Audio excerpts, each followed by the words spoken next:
আসসালামু আলাইকুম রহমতুল্লাহি আবরাকাতু। প্রিয় দিনী ভাই বোন বোনেরা, আজকে আমরা এমন একটি বিষয় জানব যে আপনার মৃত্যু পর্যন্ত কোনো দুঃখ, কষ্ট, হতাশা আপনার জীবনে আসবে না যদি 6টি জিনিস আপনি জানতে পারেন, সেগুলো জেনে যদি মানতে পারেন।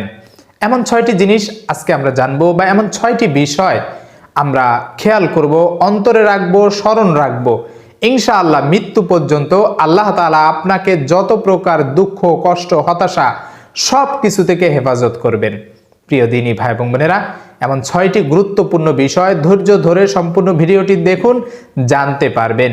এবং এই দুঃখ, কষ্ট, হতাশা মানুষের জীবনে আসলে তারা কিন্তু একটা সময় আত্মহত্যার মতো যে হারাম কাজ, যে মহাপাপ, এই পথ অনেকেই বেছে নেয়। এই কারণেই আমাদের এই বিষয়গুলো জানা দরকার, জেনে তারপরে এগুলো থেকে সতর্ক থাকা দরকার। তাহলে দেখবেন যে ইনশাআল্লাহ আপনার যত প্রকার দুঃখ, কষ্ট এগুলো আপনাকে ছুঁতেও পারবে না। প্রিয় দিনী ভাই এবং বোনেরা, দুঃখ, কষ্ট প্রত্যেকটা নবী রাসূলগণেরও ছিল। কারণ হযরত ইয়াকুব আলাইহিসসালাতু ওয়াসসালাম একটু লক্ষ্য করেন যে তিনি তার সন্তানকে যখন হারিয়ে ফেলেছিলেন, হযরত ইউসুফ আলাইহিসসালাতু ওয়াসসালামকে, সেই বেদনায়, সেই কষ্টে, সেই দুঃখে কাঁদতে কাঁদতে চোখের এই সামনে দিয়ে এক প্রকার নালা তৈরি হয়ে গিয়েছিল। কতটা কষ্ট, দুঃখ তার জীবনে ছিল। তারপরও তিনি হতাশ হন নাই, কারণ আল্লাহ তাআলার উপর তিনি ভরসা করেছিলেন যে আল্লাহ তাআলা নিঃসন্দেহে আমার সন্তানকে আমার কাছে ফিরিয়ে দিবেন। রাসূলুল্লাহ সাল্লাল্লাহু আলাইহি ওয়াসাল্লামকে যখন নবুয়ত দান করলেন আল্লাহ তাআলা, সেই নবুয়তের প্রথম দিকে তার ছায়া হয়েছিল, তার দুঃখ কষ্টের সাথী ছিল হযরত খাদিজাতুল কুবরা রাদিয়াল্লাহু তাআলা আনহা। তিনি যখন ইন্তেকাল করলেন, এরপরে ঢাল হয়ে দাঁড়িয়েছিল তার চাচা আবু তলেব। তিনিও যখন ইন্তেকাল করলেন, রাসূল সাল্লাল্লাহু আলাইহি ওয়াসাল্লাম এক প্রকার দুঃখে কষ্টে নিমজ্জিত ছিলেন, কিন্তু হতাশ হন নাই। আল্লাহ তাআলার উপর সর্ব অবস্থায় ভরসা ছিল, আল্লাহ তাআলার উপর সর্ব অবস্থায় তাওয়াক্কুল ছিল। যদিও নবীদের সর্ব অবস্থায় আল্লাহ তাআলার উপর ভরসা থাকবে, এটাই স্বাভাবিক। কিন্তু আমি, আপনি সাধারণ মানুষ, সাধারণ বান্দা, সাধারণ উম্মত, আমরা যদি এই 6টি বিষয় জানি, তাহলে আমাদের দ্বারাও সম্ভব এই দুঃখ, কষ্ট, হতাশা এগুলো থেকে নিজেকে বাঁচিয়ে রাখা। 1 নাম্বার কাজ হচ্ছে, আপনার কখনোই এটা মনে করা যাবে না যে আপনি এই কাজটা পারবেন না, আপনার দ্বারা এই কাজটা সম্ভব নয়। কারণ আপনি যেটা পারবেন সেটা আল্লাহ তাআলা আপনাকে দিয়েছেন, সেই ক্ষমতাটা আল্লাহ তাআলা আপনাকে দিয়েছেন। আল্লাহ তাআলা কালামে পাকের মধ্যে সেটা জানিয়ে দিয়েছেন সূরা বাকারার ভিতরে। আল্লাহ তাআলা বলেন, লা ইউকাল্লিফুল্লাহু নাফসান ইল্লা উসআহা। আল্লাহ তাআলা সেখানে জানিয়ে দিচ্ছেন যে আমি কারো সাধ্যের বাইরে কিছু চাপিয়ে দেই না। তাই আপনি যদি এটা মনে করেন যে আমাকে আল্লাহ তাআলা এটা চাপিয়ে দিয়েছেন, তাহলে আপনার হতাশা, দুঃখ, কষ্ট আরো বেড়ে যাবে।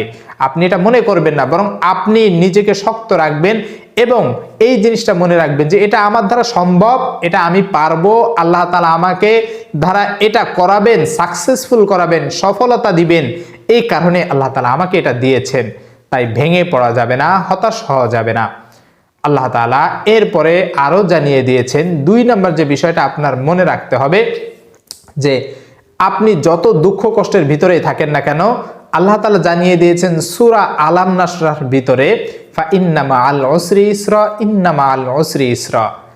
নিশ্চয়ই হতাশা বা দুঃখ, কষ্টের, এই কষ্টের পরেই রয়েছে স্বস্তি, কষ্টের সাথেই রয়েছে স্বস্তি। এটা 2 বার আল্লাহ তাআলা জানিয়ে দিয়েছেন।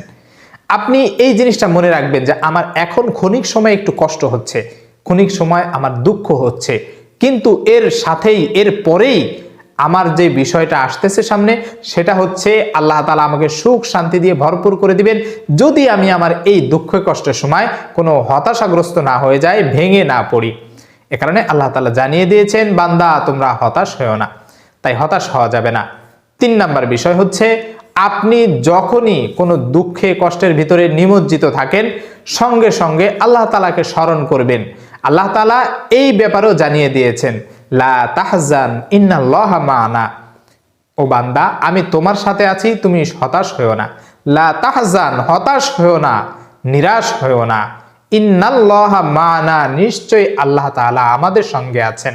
আমি যখন এই জিনিসটা মনে করব যে আমার এখন দুঃখ কষ্ট রয়েছে, এগুলো আল্লাহ তাআলা দূর করে দিবেন, কারণ আল্লাহ তাআলা আমার সাথে আছেন। আমার দুঃখ কষ্ট দ্বারা আল্লাহ তাআলা আমাকে ক্ষণিক সময় পরীক্ষা করছেন, আর এই দুঃখ কষ্টের মাধ্যমে আল্লাহ তাআলা আমাকে পরীক্ষার মাধ্যমে উত্তীর্ণ করে আল্লাহ তাআলার প্রিয় বান্দাদের অন্তর্ভুক্ত করে দিবেন। কারণ নবী রাসূলগণকে আল্লাহ তাআলা দুঃখ কষ্ট এগুলো বেদনা দিয়েছেন, পরীক্ষা করেছেন। তাই আমার আপনার এই গুণটা থাকবে, এটাই স্বাভাবিক। হতাশ হওয়া যাবে না, হতাশ কোনোভাবেই হওয়া যাবে না।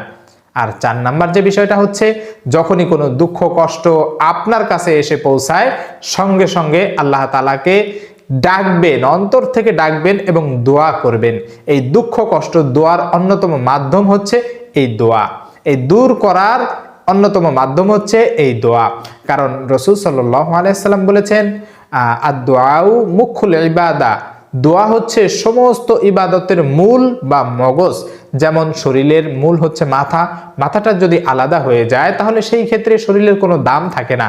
আপনার দুঃখ কষ্ট হতাশা এগুলো আসবেই, আপনি সঙ্গে সঙ্গে দোয়া করবেন, এগুলো একেবারে দূরে চলে যাবে, আল্লাহ তাআলা দূর করে দিবেন।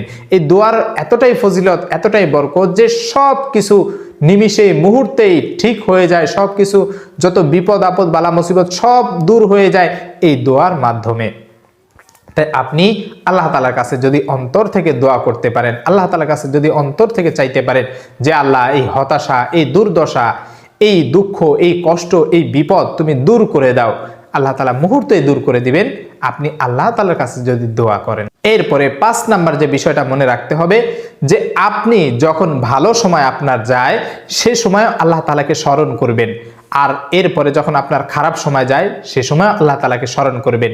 আমাদের একটা অভ্যাস কি, একটা বদ অভ্যাস, সেটা হচ্ছে আমরা যখন খুব ভালো থাকি, আমাদের যখন অনেক টাকা পয়সা থাকে, আমাদের যখন অনেক ধন দৌলত থাকে, বাড়ি গাড়ি সব কিছু থাকে, তখন কেমন যেন আমরা আল্লাহ তাআলাকে ভুলে যাই। আমরা ভুলে যাই যে আমাদেরকে আল্লাহ তাআলা এগুলো দান করেছেন। আমরা এই জিনিসটা ভুলে যাই যে সব কিছু একমাত্র আল্লাহ তাআলার হাতে। আমরা এই জিনিসটা ভুলে যাই যে সকল কিছুর ক্ষমতা একমাত্র আল্লাহ তাআলার। কিন্তু আমরা যখনই কোনো বিপদে পড়ি তখনই কেবল আল্লাহ তাআলাকে স্মরণ করি। আমাদের মনে রাখতে হবে শুধুমাত্র বিপদেই আল্লাহ তাআলাকে ডাকলে হবে না, যখনই আমরা ভালো থাকবো আল্লাহ তাআলার কাছে শুকরিয়া আদায় করব। যদি শুকরিয়া আদায় না করি তাহলে আল্লাহ তাআলা যে আমাদেরকে ভালো রেখেছেন এগুলো দূর করে দিবেন, আমাদেরকে কষ্ট দুঃখ কষ্ট এগুলোর ভিতরে নিমজ্জিত করে দিবেন। তারপরে দেখবেন যে হতাশা কিভাবে আমাদেরকে গ্রাস করে নেয়। তাই এই জিনিসটা মনে রাখতে হবে যে আমার ভালো খারাপ সর্ব অবস্থায় আল্লাহ তাআলার হাতে, আমার ভাগ্য নির্ধারণ সবকিছু আল্লাহ তাআলার হাতে। তাই আমি দুঃখে কষ্টের ভিতরে রয়েছি, এটাও আল্লাহ তাআলা দূর করে দিবেন। আমি ভালো রয়েছি, এটাও আল্লাহ তাআলার পক্ষ থেকে। তাই ভালো খারাপ যখনই আপনি থাকেন না কেন সর্ব অবস্থায় আল্লাহ তাআলার হুকুম পালন করবেন। দেখবেন যে দুঃখ কষ্ট আপনাকে ছুঁতে পারবে না, দুঃখ কষ্ট পলায়ন করবে, আপনি সর্ব অবস্থায় ভালো থাকবেন। আর 6 নাম্বার যে বিষয়টা হচ্ছে যে আপনি সর্ব অবস্থায় আল্লাহ তাআলার শুকরিয়া আদায় করবেন।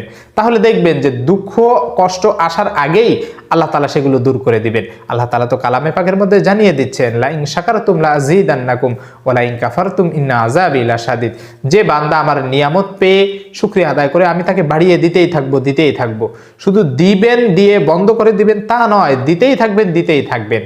আর যদি শুকরিয়া আদায় করা বন্ধ করে দেই, শুকরিয়া আদায় না করি, তাহলে সেগুলো আল্লাহ তাআলা ছিনিয়ে নেবেন এবং কঠিন আযাবের মুখোমুখি করবেন। তাই আমি যদি আমার নিয়ামত পেয়ে আমার আল্লাহকে ভুলে না যাই, আমি যদি আমার নিয়ামত পেয়ে যদি এই জিনিসটা মনে রাখি যে এটা আল্লাহ তাআলার পক্ষ থেকে, তাহলে দুঃখ কষ্ট আমাকে গ্রাস করতে পারবে না এবং আল্লাহ তাআলা আমাকে পছন্দ করবেন। আল্লাহ তাআলার যে মাহবুব বান্দাগণ রয়েছেন তাদের অন্তর্ভুক্ত আমাকে করে দিবেন। আর আল্লাহ তাআলা যে পছন্দনীয় যে সমস্ত বান্দাগণ রয়েছেন তাদেরকে আল্লাহ তাআলা দুঃখ কষ্ট দিয়ে থাকেন না। ক্ষণিক সময় ঈমান পরীক্ষা করার জন্য যদিও দুঃখ কষ্ট দেন, সেটা ক্ষণিক সময়ের জন্য আল্লাহ তাআলা দূর করে দিবেন। কিন্তু প্রিয় দ্বীনী ভাই এবং বোনেরা, একেবারে দীর্ঘ সময় দুঃখ কষ্ট এগুলো আপনার লেগেই থাকবে যদি আপনি সঠিক লাইন থেকে লাইনটা একটু বিচ্যুত হয়ে যায়, যদি ছুটে যায়। যেমনি ভাবে রেল সোজা যাওয়ার পথে যদি একটা বগি যদি উলট পালট হয়ে যায় তাহলে সেই রেল লাইন আর সামনে আগায় না। ঠিক তেমনি ভাবে আপনার জীবনের গতিপথ যদি সঠিক লাইন থেকে বেলাইনে চলে যায় তাহলে আল্লাহ তাআলা সেই লাইনে আর আপনাকে উঠাবেন না, আপনার শেষ স্থান হবে জাহান্নাম। তাই সর্ব অবস্থায় আল্লাহ তাআলাকে স্মরণ করবেন। দুঃখ কষ্ট হতাশা এগুলো আসবে, এটাই স্বাভাবিক, ক্ষণিক সময়ের জন্য। যেহেতু আল্লাহ তাআলা জানিয়ে দিচ্ছেন এগুলোর পরেই স্বস্তি রয়েছে, নিঃসন্দেহে এগুলোর পরেই শান্তি সুখ শান্তি এগুলো থাকবেই। তাই আল্লাহ তাআলাকে স্মরণ করবেন, হতাশ হবেন না এবং সর্ব অবস্থায় আল্লাহ তাআলার শুকরিয়া আদায় করবেন। ভালো খারাপ সর্ব অবস্থায় আল্লাহ তাআলার স্মরণ অন্তরে রাখবেন। ইনশাআল্লাহ সকল প্রকার বিপদ আপদ বালা মুসিবত দুঃখ কষ্ট হতাশা থেকে আল্লাহ তাআলা হেফাজত করবেন। আল্লাহ তাআলা আমাদের সকলকে এই 6টা বিষয় জানার তৌফিক দান করুন, মানার তৌফিক দান করুন এবং দুঃখ কষ্ট হতাশা এগুলো দূর করে দিন। আমিন ওয়া আখিরু দাওয়ানা আলহামদুলিল্লাহি রাব্বিল আলামিন। আসসালামু আলাইকুম ওয়া রাহমাতুল্লাহি ওয়া বারাকাতুহু।